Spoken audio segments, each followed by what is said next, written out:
The divorce papers were already signed. The penthouse was silent.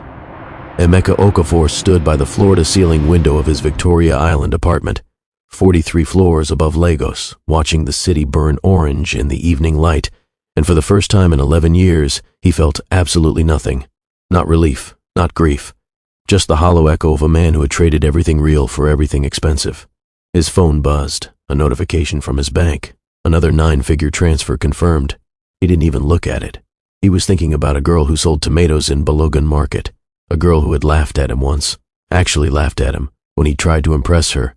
A girl whose name he had written on a napkin 8 years ago and kept in his wallet until the leather dissolved around it. Adaeze. He whispered her name to the empty room, and the emptiness whispered it back. She's not just some market girl, sir.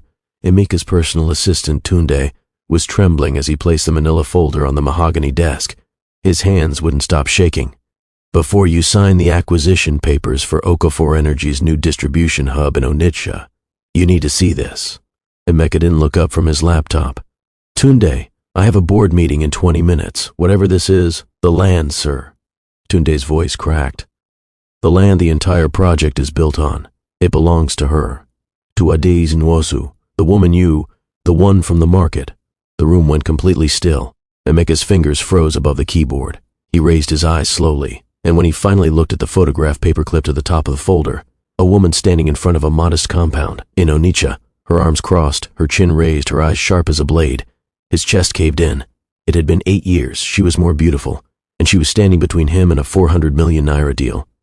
Does she know it's my project? He asked quietly. Tunde swallowed. She's the one who called us. Emeka had exactly 1 hour to make a decision that would either save his company or destroy the only woman who had ever told him the truth about himself. His lawyer was on one side of the table, his conscience was on the other. The offer was simple, brutal in its simplicity. Use the legal loophole, invoke the government acquisition clause, take the land, compensate her at government rate, a fraction of what it was worth, and walk away clean. The pipeline gets built, Okafor Energy stays solvent, 3,000 jobs are protected. Or he could do the right thing, pay her the full market value, renegotiate the entire project, lose 6 months, hemorrhage cash, face the board's fury, and look Adaeze Nwosu in the eye as an honest man for the first time since he'd let her walk away from him 8 years ago with nothing but his silence and a broken promise. His lawyer was already pointing to the signature line. The pen was cold in his fingers, and from somewhere deep in the vault of his memory, he could hear her voice, young, certain, fearless, saying, Emeka, the day you let money make your decisions for you, you'll stop being a man. He put the pen down. The story opens on a Tuesday morning in Balogun Market, where the air smells like pepper and rainwater and ambition all at once. Adaeze Nwosu is 22 years old, and she is already the most organized person in her row of stalls. She doesn't sit the way the other traders sit, resigned, patient, half asleep.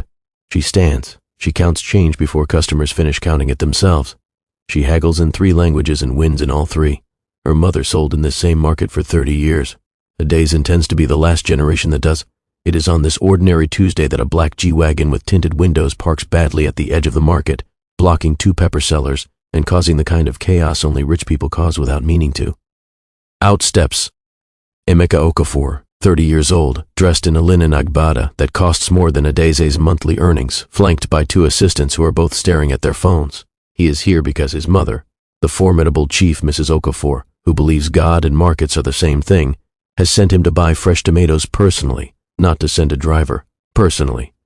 She said it would humble him. She was right, though he doesn't know that yet. Emeka finds the wrong stall first and dramatically overpays.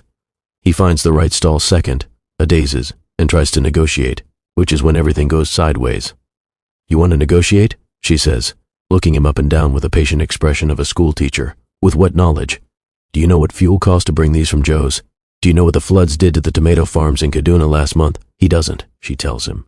He stands there, this rich man in his expensive linen, being educated about his own country's supply chain by a market girl with paint on her fingers from labeling her inventory. And he is, despite himself, riveted. He laughs.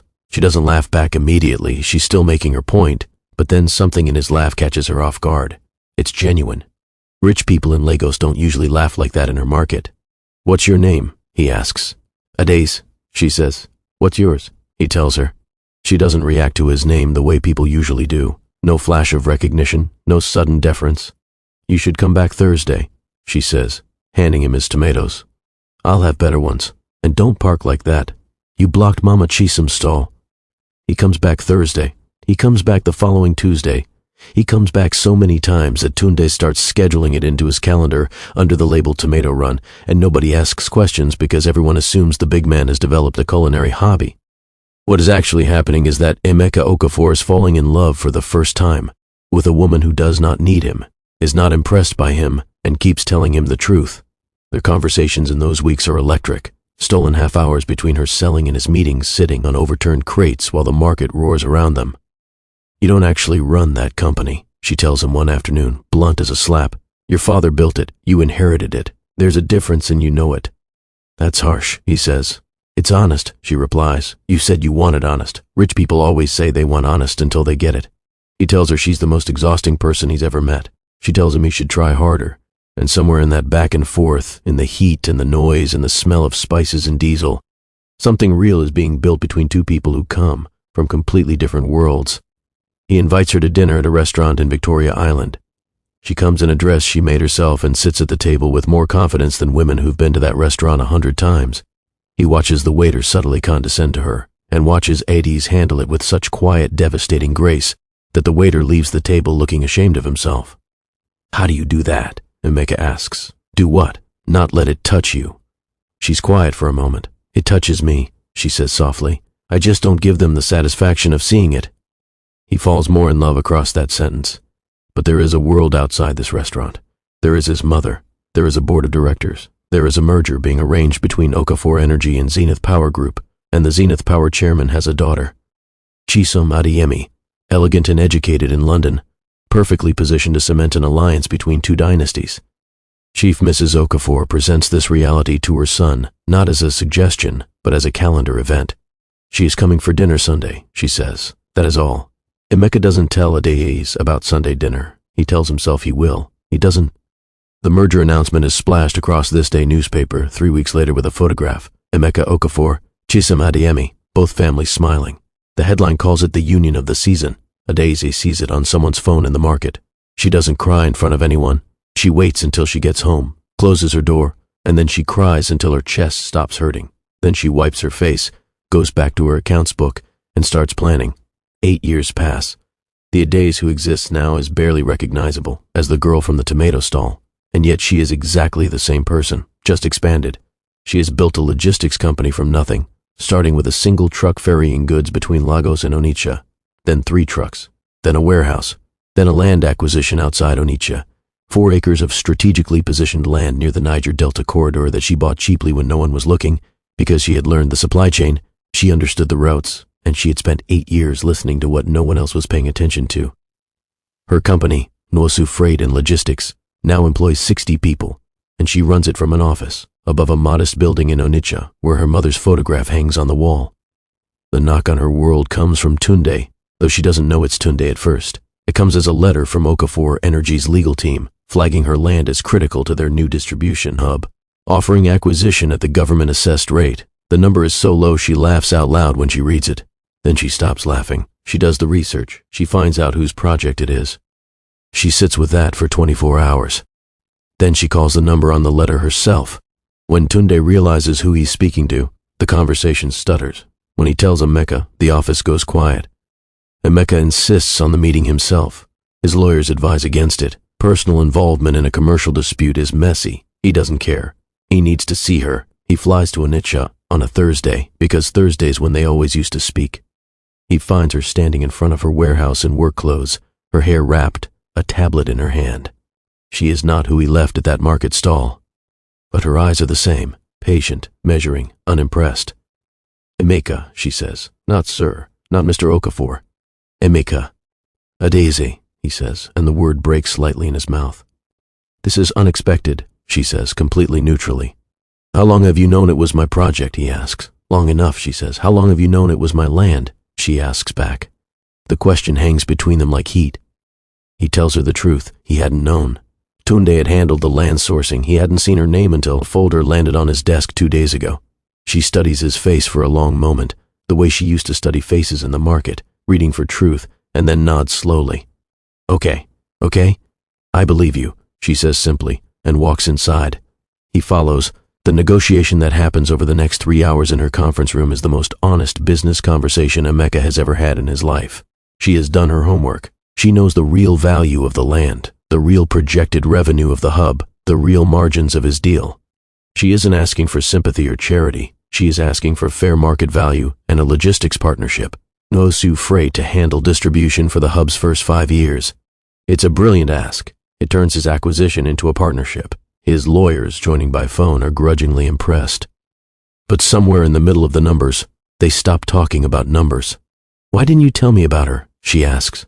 Her voice is steady, but something underneath it isn't. "About Chisholm." He's quiet for a long time. "Because I was a coward," he says. "I thought I had time to figure it out, and I ran out of time, and then I convinced myself you'd be fine." "I was fine," she says immediately. "But that's not the point, is it?" "No," he says. "It's not. You chose easy over true," she says. "Yes," he says. There's no self-pity in the way he says it, just the simple weight of a man who has carried an accurate judgment of himself for 8 years and is now hearing it said aloud. It doesn't break him, it steadies him. "The marriage didn't last," he offers quietly after a moment. "I know," she says. 3 years. I saw the papers. Is there someone that is not part of this negotiation," she says firmly, but something flickers at the corner of her mouth, and they both catch it. The deal is signed that evening. Full market rate, logistics partnership, a joint statement to be issued in the morning. They stand outside her building in the Onitsha night, and Lagos feels very far away. "You came back on a Thursday," she says. He smiles. "I know.